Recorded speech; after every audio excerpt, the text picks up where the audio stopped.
Greetings. Thank you, Lindsay, for that wonderful introduction, and thank you all for showing up this evening. I'm very excited to meet with you, talk with you, and tell you a little bit about my work. So as Lindsay said, I'm Steve Beda, Associate Professor of History at University of Oregon, and I am author of Strong Winds and Widowmakers, as Lindsay said. Tonight I want to talk to you a little bit about my book, but more importantly, kind of what I see as its important points, not just for what it tells us about the past, but what it tells us about the present and potentially the future. So by means or by way of introducing my book and its central arguments and its central premises, I want to tell you how I came to write this book. So this book is about timber workers in the Pacific Northwest. It is about how they understand the environment and the forest and the relationship with the forest. And it's also about their environmental activism as well as their interactions with other environmental activists. So I was not born in the Pacific Northwest. A lot of times I'll tell people I study the timber industry, and they'll assume like, oh, you must have family that works in the timber industry, or maybe you worked in the timber industry. Nothing could be further from the truth. I, in fact, come from the suburbs of Chicago, a place that is both socioeconomically and geographically distant from Northwest timber country. Both of my parents were school teachers, so I have no relationship with working in the woods. And really my introduction to the Pacific Northwest and Pacific Northwest timber country came when I was in high school. So when I was in high school, getting to that age where I was just starting to pay attention to the news, be conscious of things and current events going on, not just, in my hometown of Chicago, but across the nation and across the globe, the spotted owl controversy was really hitting its high point of conflict. So for those of you who don't know, and I'll talk about it a little bit more, the spotted owl controversy or the spotted owl conflict began roughly in the early to mid 1980s when a lot of environmentalist organizations started pressing for more forest protections and harvest reductions in order to save the spotted owl, which they believed was an endangered species. At the time, we're talking kind of mid to late 1980s, the timber economy had hit a slump. And timber workers across the Northwest were losing their jobs, sawmills were being shut down, and logging operations were closing up. And workers, understandably, were very anxious about their economic futures. And so many timber workers organized counter-protests and a counter-opposition to the environmental movement. So again, at the time, I'm living in Chicago, a couple thousand miles away, and my knowledge of this conflict was completely shaped by the reporting. Now, most of the journalists who reported on this story were themselves members of the kind of middle class, the urban middle class. Many of them were coming from places like Seattle or Portland, and they kind of made an assumption based on their class position. And their assumption was that environmentalists were the heroes of the story. They were fighting to protect the last remaining old growth. They were fighting to protect this little helpless species called the spotted owl. And on the other hand, you had the loggers, who were the enemies of the story. These rural working people who lacked the foresight and who lacked the environmental consciousness to understand what they were doing by continuing to log. So my understanding of timber country was the one that journalists reporting in the spotted owl era gave me. And that was environmentalists, good guys, timber workers, bad guys. And when I originally started to get interested in the history of the Northwest timber industry, and when I originally decided, you want to know what? I want to write more about timber workers. This was more or less the story I was prepared to tell. The story I was going to tell was one in which environmentalists valiantly take on timber companies and really oppose timber workers out of a deep sense of right and wrong and a deep sense of an attachment to the environment. And timber workers were the ones who were standing in the way of all that. Well, that is not what my book is about. In fact, my book argues something that is completely the opposite. So I would like to report to you, as any academic would, that my ideas shifted or my ideas changed as a result of studious reading, hours spent researching in the archives, and that I slowly came to this position after just sifting through mounds and mounds of archival material. Now, that is certainly what I sometimes tell my colleagues, sometimes tell my students in order to set an example. But the real way my ideas came to change was not in the library, it wasn't while reading, and it certainly wasn't in the basement archives looking through papers. Rather, my ideas started to shift as I spent more and more time in places like this. So when I started this project, I was living in Seattle, and one of my favorite places to go was the Olympic Peninsula, specifically this river right here, the Hoh River. One of my favorite steelhead rivers, remains one of my favorite places to go. And really, anytime I would get a spare moment, I would be on the Olympic Peninsula fishing, I would be on any of the other Puget Sound rivers fishing. I spent as much time as possible fishing or hunting. Well, as some of you may know, if you spend any amount of time fishing or hunting in the Pacific Northwest, you are going to run into your share of timber workers. And so generally, I would strike up conversations with these folks. Part of the reason I always made it a point to strike up conversations with these folks was at the time I was in graduate school, and I figured if I go fishing and I talk to a timber worker, I can call it research. And so I would go back to, classes on, during the week. My dissertation advisor would be like, hey, Steve, what'd you do this week? And I'd be like, hey, Jim, it was a weekend spent in strenuous, deep research. He never bought it for a second, but it was a lie we told ourselves. However, in ways I don't think I realized at first, research was happening. Really, really important research was happening. Because what I realized is that the folks I would meet on the rivers or meet in the woods during hunting season, they did not conform to the story that I believed and that I had been told by journalists since I was high school age.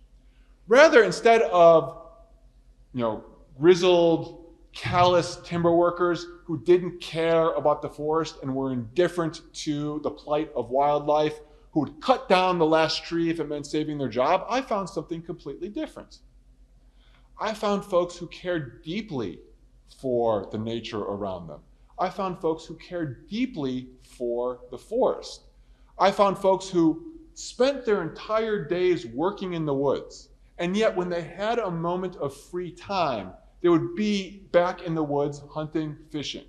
They had a deep connection to these places. They also knew these places better than I could ever hope to. And that's another reason I would always try and talk to timber workers. They're going to steer, if you get on their good side, they're going to steer you right to the fish or right to the deer or right to the elk. So these are people who really cared about the environment and had a deep connection to the environment. And it was after enough conversations in places like this that I started to say, hey, maybe the story that you have about timber workers and their apathy towards the environment and their antithesis to the environmental movement, maybe that's wrong. So what I did at that point was I did actually now turn to the more formal research. And I started tracing environmental attitudes of Northwest timber workers back in time. And before I knew it, I was in the early 20th century. And what I ultimately discovered, and what my book argues, is that over the course of the 20th century, timber workers have been exceptional stewards of the natural resource that is the Northwest forest. They have harvested timber, absolutely. Their jobs depend on that. More importantly, our entire economy depends on timber. So they have harvested timber and at the same time worked to conserve timber, preserve timber when applicable. And so ultimately what I realized and what the book argues is that we would all be wise to look at the environmental attitudes of timber workers. A lot of preservationists, a lot of environmental activists from places like Seattle, from places like Portland, from places like where I live in Eugene. They always focus on this word preservation, of leaving the woods as a museum, not touching it, appreciating its beauty, allowing wildlife to flourish, things like that. And what I always say, and what I learned from talking with timber workers and researching it in the story my book tells, is that preservationism is far too simple a position to take. So for people in many rural communities across the Northwest, their livelihoods and the economic livelihood of their entire town depends on timber. And to say we shouldn't harvest timber is to say those towns should not economically exist. But more than that, like I said earlier, timber is a foundation to our economy. If you live in a house, if you work in a building, timber is a part of your life. You may not see it, you may not think where it came from, but you rely on timber. I hope some of you will read my book or buy my book or consume my book in some way. That is paper. Paper comes from timber.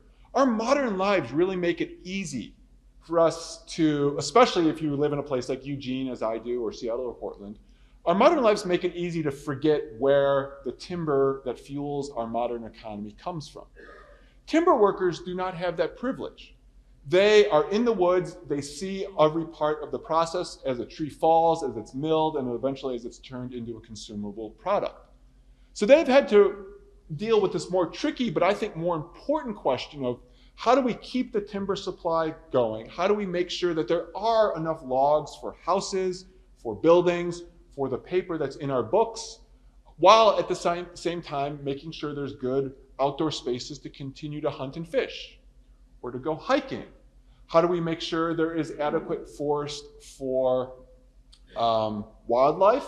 How do we make sure there's adequate forest to protect watersheds?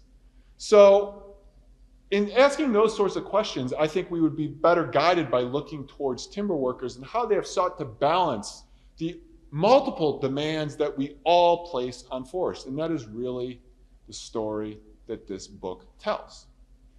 So when I did go back and start looking in the archives, as I said, I started tracing these ideas, this sense of stewardship back in time.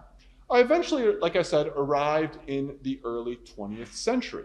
And I arrived at places like this, company towns that once dotted the Pacific Northwest. It used to be that, well before there was widespread car ownership and when there were, well before there were highways, the only way that timber companies could run profitable operations was by housing their workers and their families right next to the work sites deep out in the woods. So they constructed this network of company towns principally to house workers.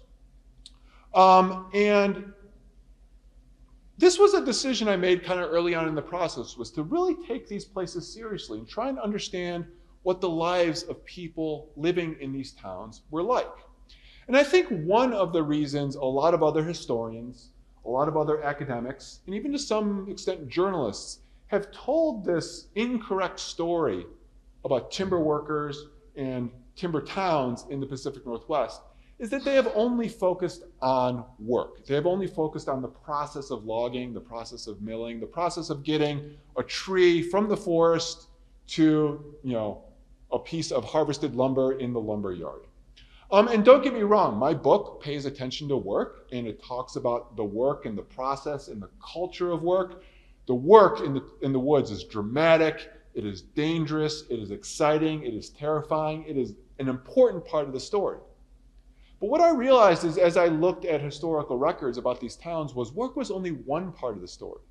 The way people interacted with and understood and thought about the forest through non-work activities in their day-to-day lives living in these company towns was also really informative for how they understood the forest, how they understood their relationship to the forest, and ultimately how they understood their obligation to the forest. All right, so here is a picture of a typical logging company town. So if you were all students in my Pacific Northwest history class, I would ask you to reflect on this picture, describe what you see, and ultimately describe what you think life was like for the folks living in these places. You are not my students. There will be no grades. There will be no quiz at the end of this talk. So I'll save you the trouble of having to describe it. But if you look at this picture, what you get a sense of is people living in these towns were very, very isolated. They didn't have a lot of amenities. They didn't have a lot of comforts. They were living pretty much with the woods and nature right in their backyard. But it went further than that. So many of you may have heard, because of the country songs, about the company store, right? I owed my soul to the company store. Well, most timber companies didn't actually have company stores. These towns were built really quickly. They were designed to essentially sustain the harvest of a tract of timber. And once that timber was harvested, these towns would more or less be abandoned. So the employers who built these towns really didn't invest much in the way of amenities, including company stores. So what this meant was that timber workers and their families, if they wanted to put food on their table, for the most part, what did they have to do? They had to go fish in the rivers. They had to go hunt in the woods.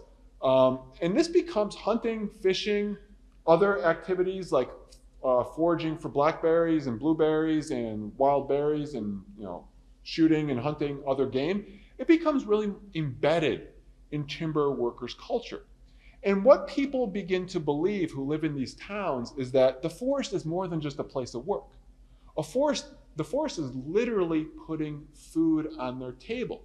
And therefore, even as they work in the woods, they develop this sense of obligation to the forest, that the forest is providing for us, and therefore we have to protect it.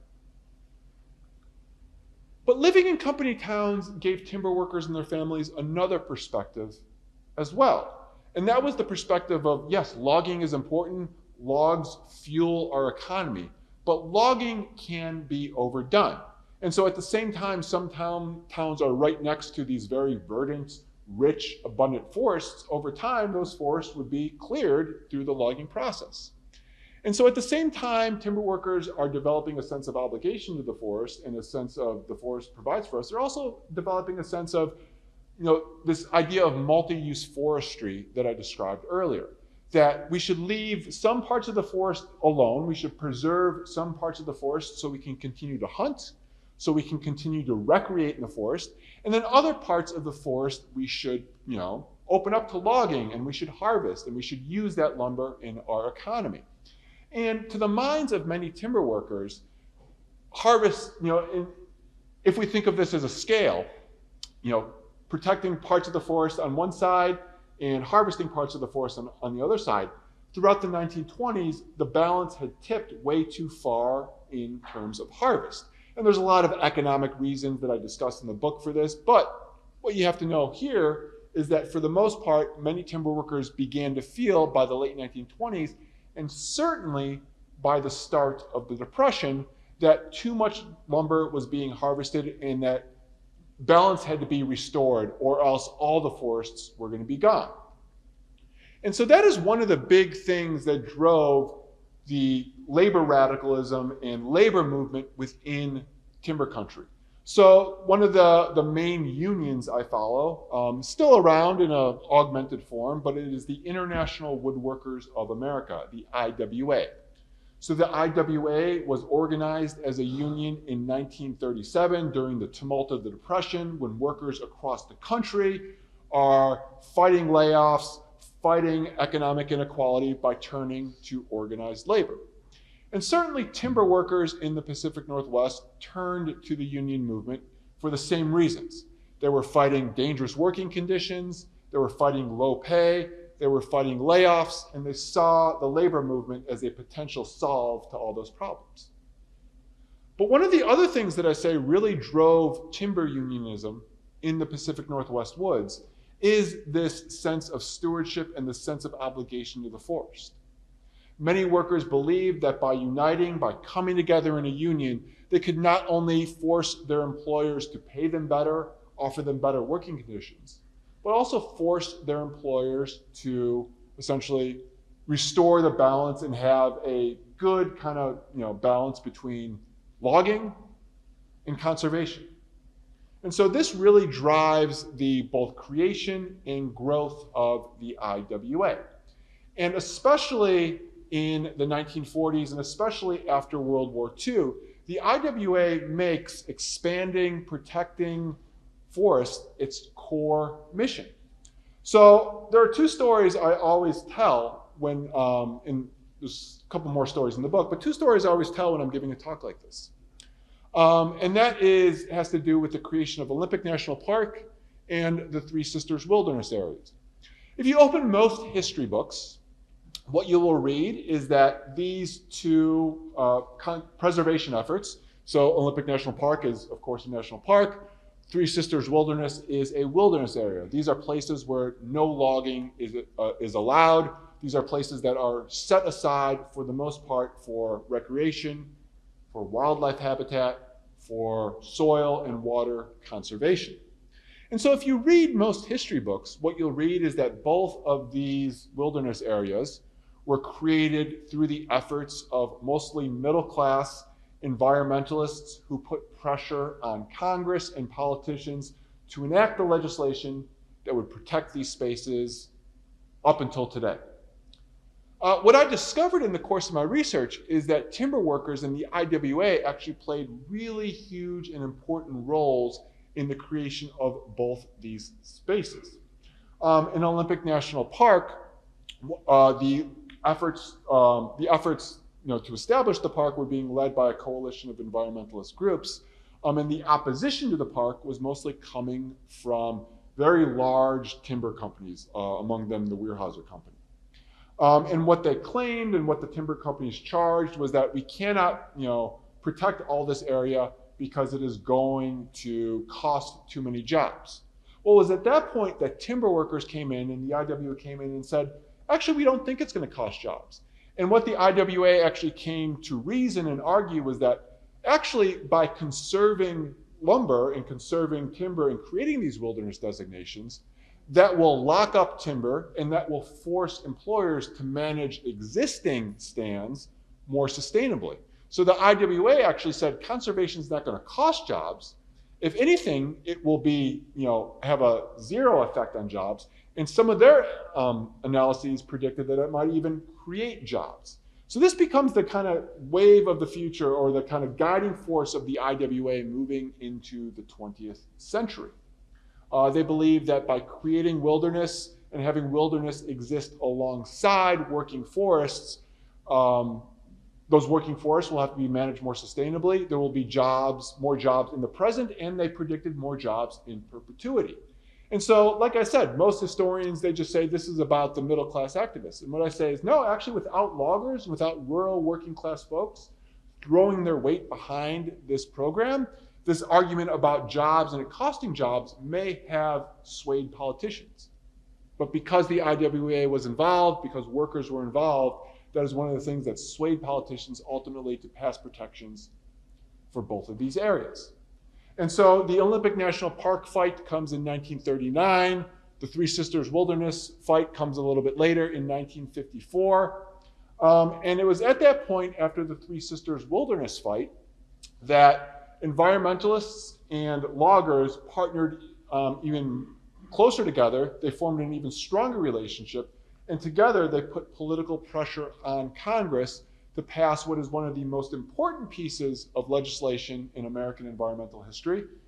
Arguable, of course, but I'd say at least one of the top five, and that is the 1964 Wilderness Act, which made it far easier to create wilderness designations across the United States.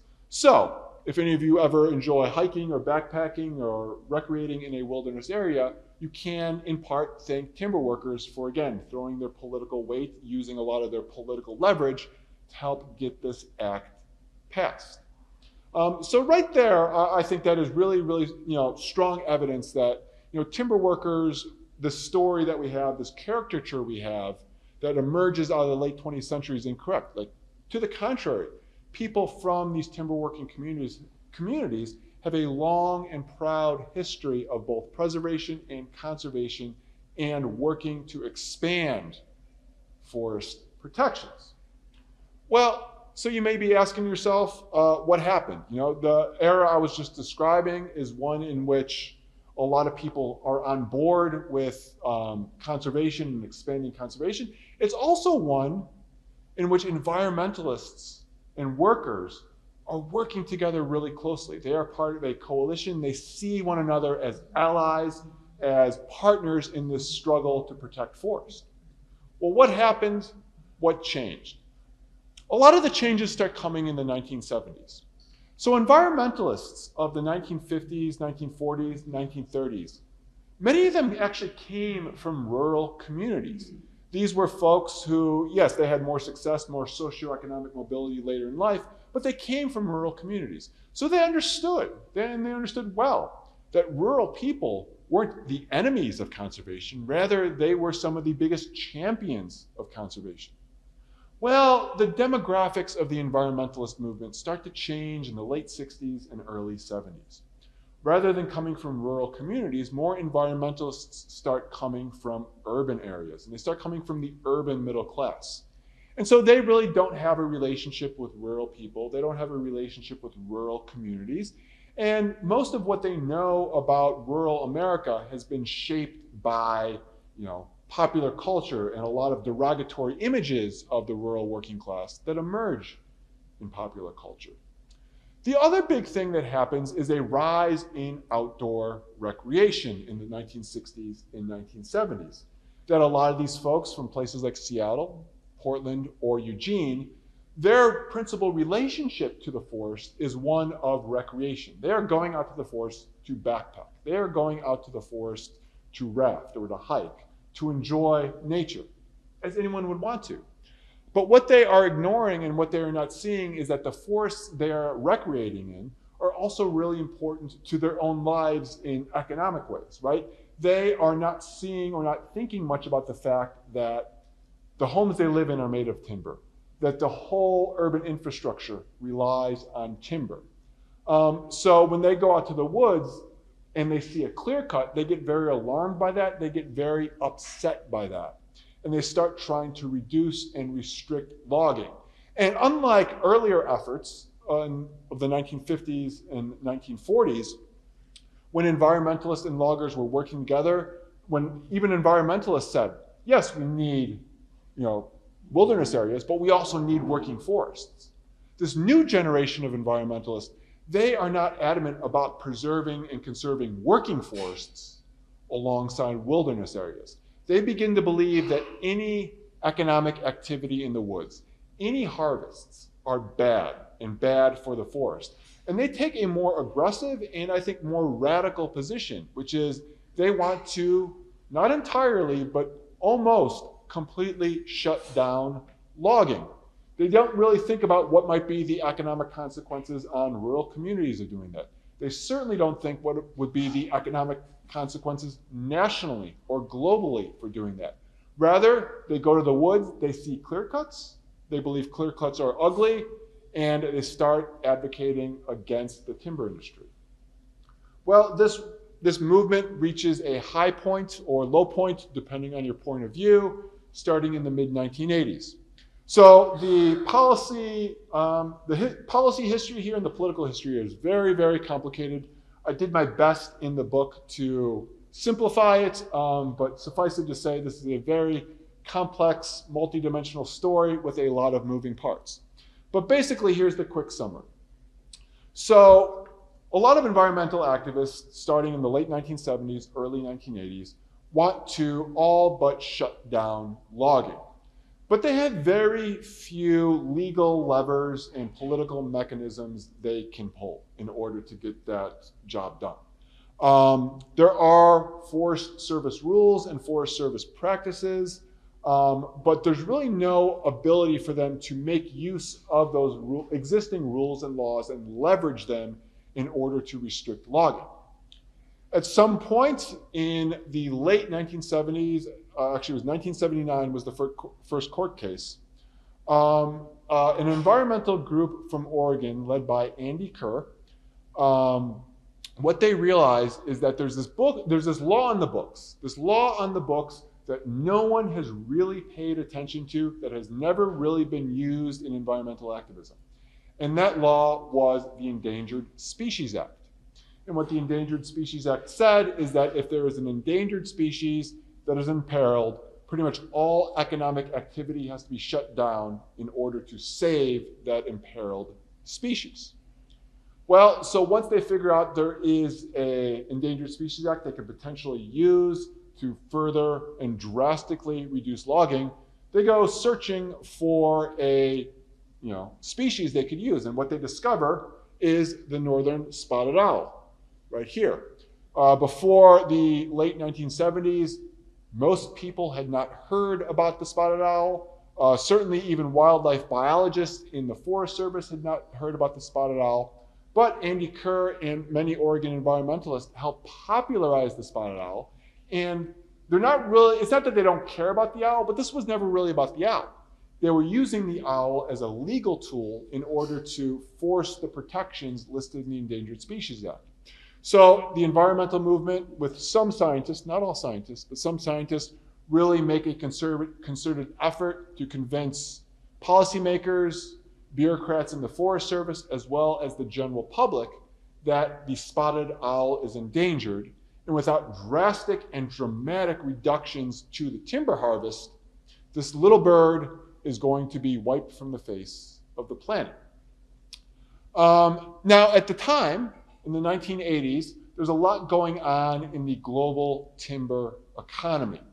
Many other countries, among them, at that time, the Soviet Union, also China, up north British Columbia, they are starting to produce more lumber than ever, which is flooding the timber market.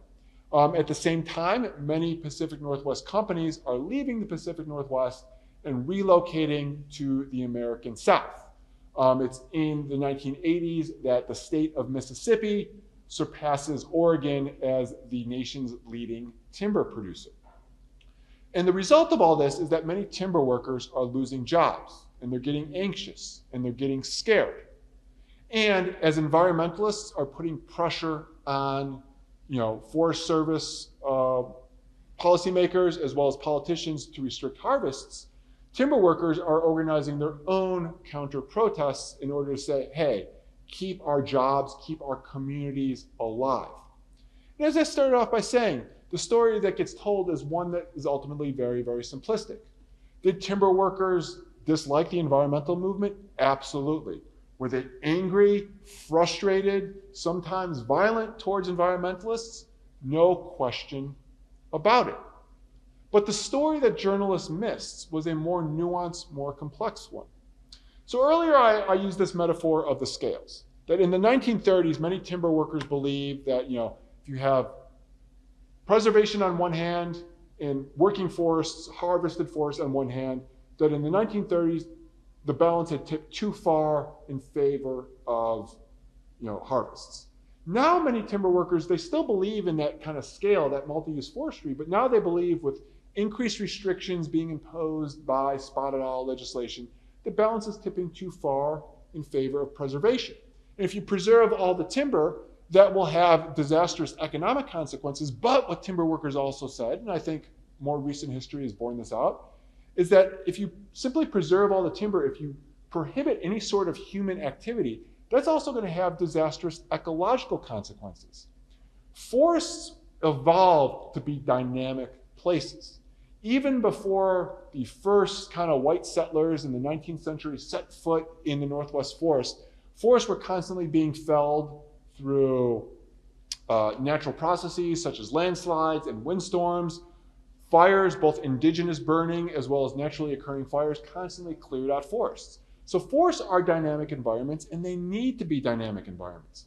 And what timber workers said is that by imposing restrictions, by not allowing any harvests, we're kind of disrupting what is a natural process, and that is the normal life cycle of a forest.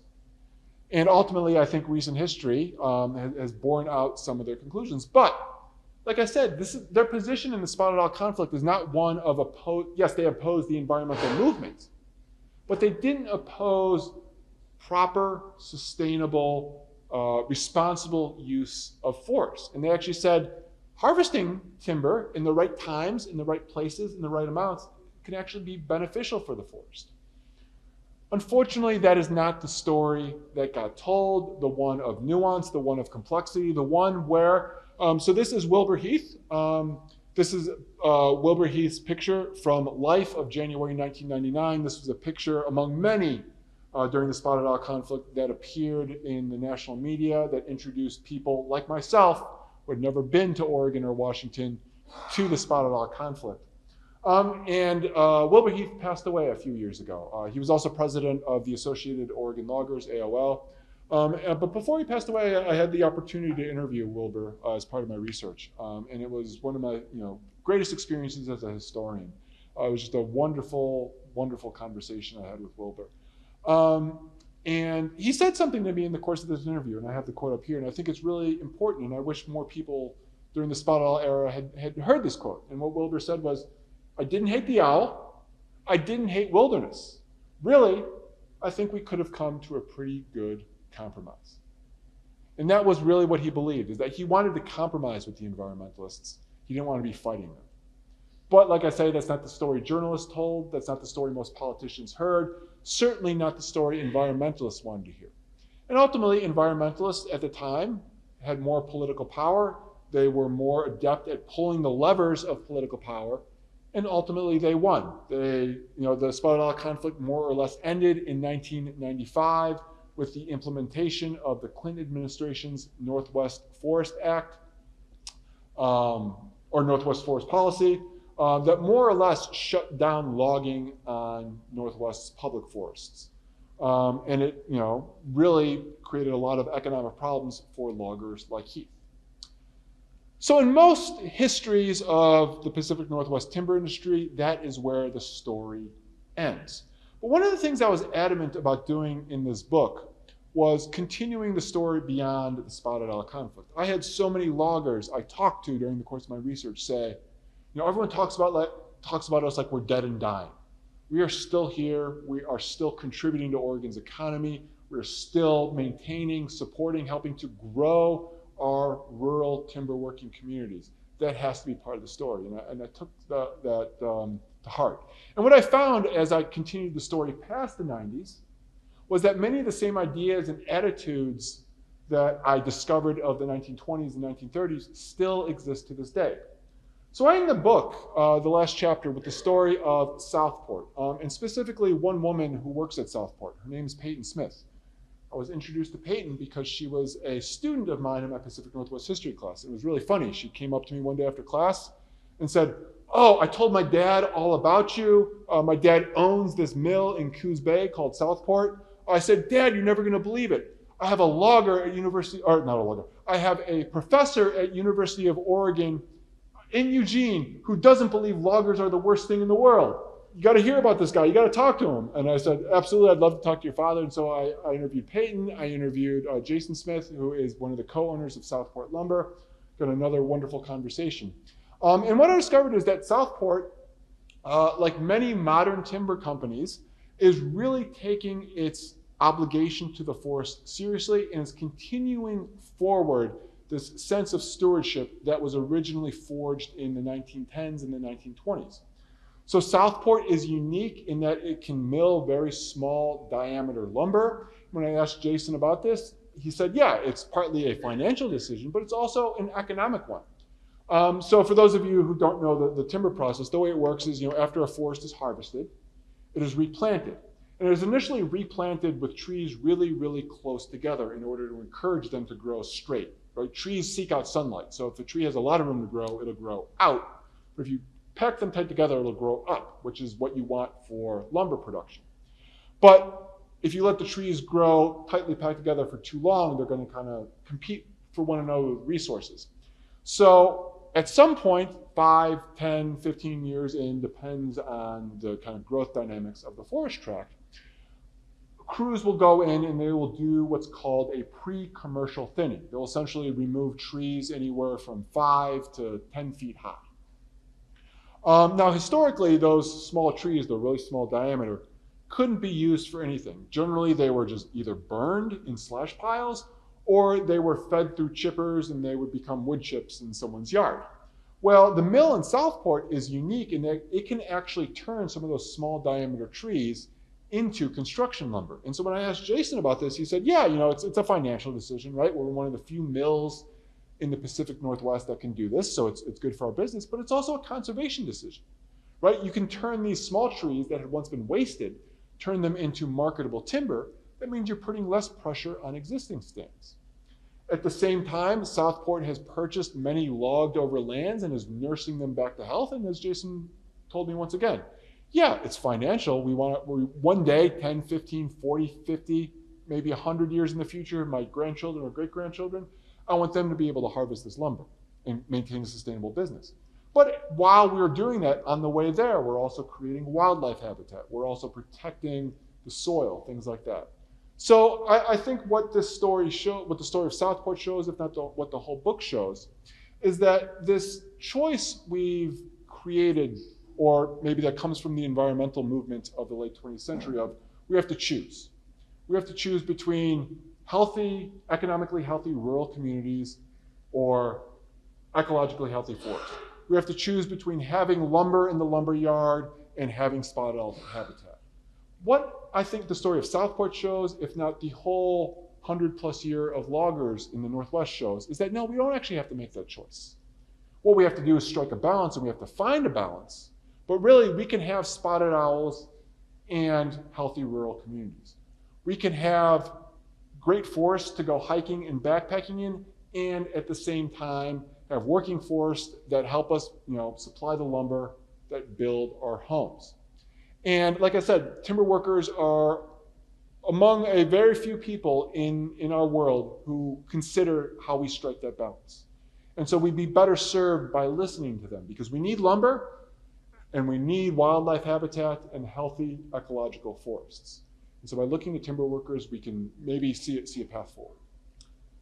So I want to end my talk with a story I tell in the book, and it's the first story I tell in the introduction to the book, so I'm not ruining anything. Still read the book. So this story takes place in the Seward Valley on Vancouver Island. And so I should say, for the purposes of my book, I include British Columbia in the Pacific Northwest. This is one of those things historians debate about. Is BC in the Northwest or not? For my purposes, it is. So we're still in the Northwest as far as I'm concerned. Okay, so this story takes place in late May of 1990 in the Seward Valley. And so this is where the Seward Valley is, kind of up coast, Vancouver Island, a very remote area. It's not far away from Victoria. Not a lot of tourists make it up to this area.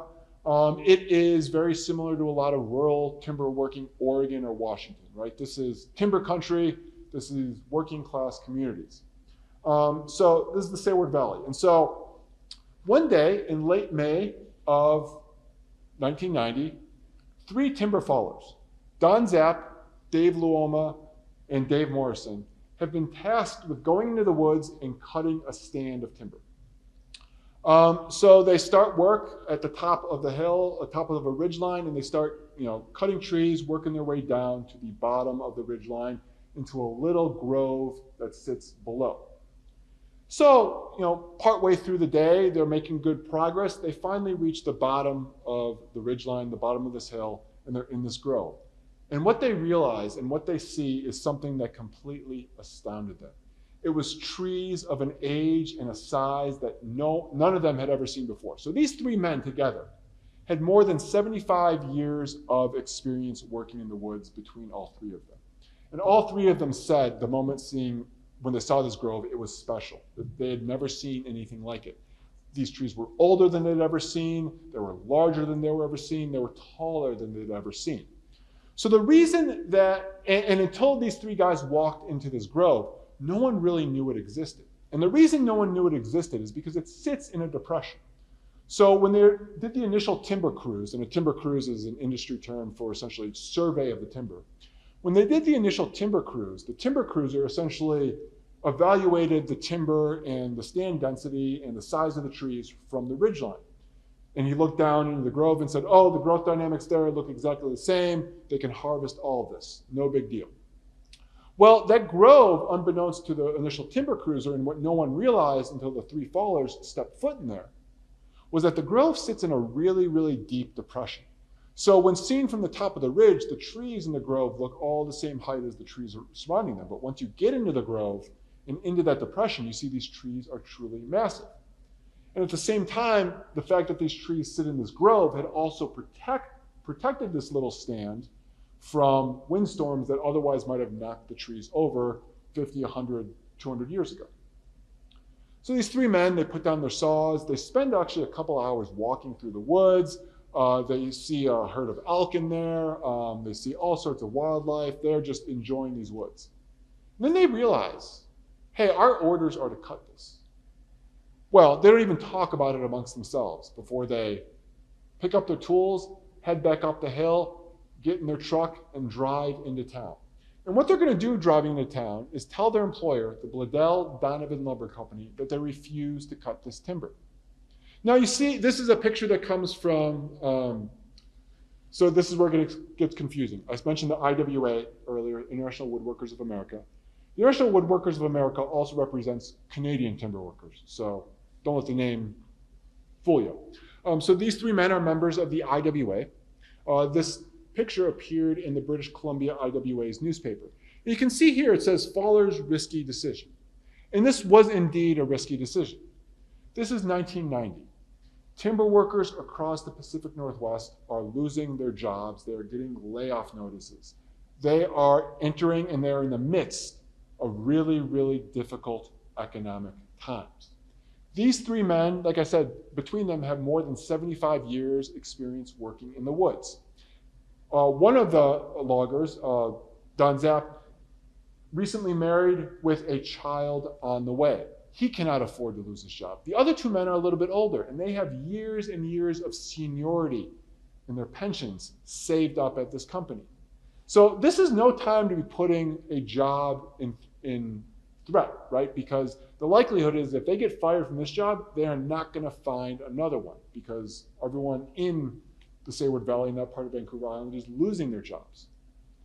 And yet, despite the economic pressures on them, despite the economic forces working against them, they say protecting this little grove is more important than protecting our jobs. And so the three men, they march into their foreman's office and say, we are not going to cut that grove, either leave it be or fire us. Well, before the company can take any action, the union steps in and says, no one from our union is going to cut that timber either. And if you do fire any of these three men, we are going to take legal and disciplinary action against you. At the same time, word quickly spread throughout the local town, and a lot of the locals, some of them unemployed loggers, who would have jumped at the chance for a decent paycheck in months. What they do is they say, no one in this town is going to cut that grove either. And they actually go and they put up a protest camp in the grove, and they say, we are going to stay here until Beda Donovan relinquishes its rights to this timber. So ultimately, the company Beda Donovan did relinquish its rights to the timber, and they turned it into a small protected wilderness area, which you can go to today. It is now known as White River Provincial Park. It's a small area. It's only about 25 acres, but it is absolutely beautiful. It is absolutely gorgeous. And it is there precisely because of the stewardship, the activism of timber workers. And this little sign here tells the story of it. And I start the book with this story, and I always end talks with this story because I really wish, especially a place where I'm from, Eugene, or in Portland or Seattle, I wish more people knew stories like this. Because if more people knew stories like this, then maybe the fights we have over forests wouldn't be so acrimonious. They wouldn't be so vitriolic. Are there going to be disagreements between environmentalists and people who work in the woods? Absolutely. But what stories like this show is that timber workers care as much, if not more, for the woods than an environmentalist living in a place like Eugene. This is their home. Yes, it's their work site, but it's also where they go to escape work and to enjoy nature. It's where they go to hunt and fish and put food on their table. It's a place they have a deep, deep connection to. It is certainly not a place they want to ruin. It is a place they want to conserve, protect, and ultimately steward. And I think if more people understood that, if more environmentalists understood that, if more people knew stories like this, then we could have more reasoned conversations about forest management and more reasoned conversations, more productive conversations about how we manage forests moving into the future. So that is my goal of the book. Again, that is a big ask and a big task, but if I can move the needle a little bit, then hopefully I'll have been a success. But that is really my goal, and that was my hope, is that an environmentalist reads this book and says, oh, actually, I don't have a lot in common with timber workers, but we both have a shared love of the forest. And from that, we can build off of that and actually have productive conversations moving into the future. So I would love your questions, comments, thoughts, anything.